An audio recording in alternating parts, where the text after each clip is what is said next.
News Hyderabad టోలీ చౌకీలో భారీ అగ్ని ప్రమాదం జరిగింది. ఆయిల్ గోడౌన్లో చెలరేగిన మంటలు ఉవ్వెత్తున ఎగిసిపడ్డాయి. అతి కష్టం మీద మంటల్ని అదుపులోకి తెచ్చారు ఫైర్ సిబ్బంది. టోలీ చౌకీ సాలార్జంగ్ కాలనీలో గల ఆయిల్ గోడౌన్లో అగ్ని ప్రమాదం జరిగింది. పిస్తా హౌస్ కు సమీపంలోని యూసఫ్ టెక్రీ పెట్రోల్ బంక్ వెనక భాగంలోనే ఉంది ఈ గోడౌన్.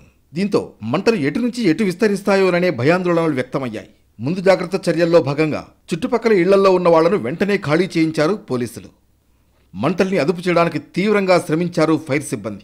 వేవేరు ప్రాంతాల నుంచి వచ్చిన 12 ఫైర్ ఇంజన్లను వినియోగించారు. మరోవైపు రంగంలోకి దిగిన జీహెచ్ఎంసీ డిఆర్ఎఫ్ సిబ్బంది మంటలు మరింతగా విస్తరించకుండా చర్యలు చేపట్టారు. గోడౌన్లో డబ్బాల్లో నిల్వ చేసిన పెద్ద మొత్తంలో ఆయిల్ను రోడ్డుపై పారబోశారు. రోడ్డుపై ఆయిల్ పారబోయడం వల్ల పలువురు వాహనాలు జారి పడిపోయాయి. దీంతో 4 గాయపడ్డారు. అగ్ని ప్రమాదం వల్ల 4 కిలోమీటర్ల మేరకు ట్రాఫిక్ జామ్ అయింది. ఎట్టకేలకు మంటలు పూర్తిగా అదుపులోకి రావడంతో ఊపిరి పీల్చుకున్నారు అధికారులు. విద్యుత్ షార్ట్ సర్క్యూట్ వల్ల ప్రమాదం జరిగినట్లు తెలుస్తోంది.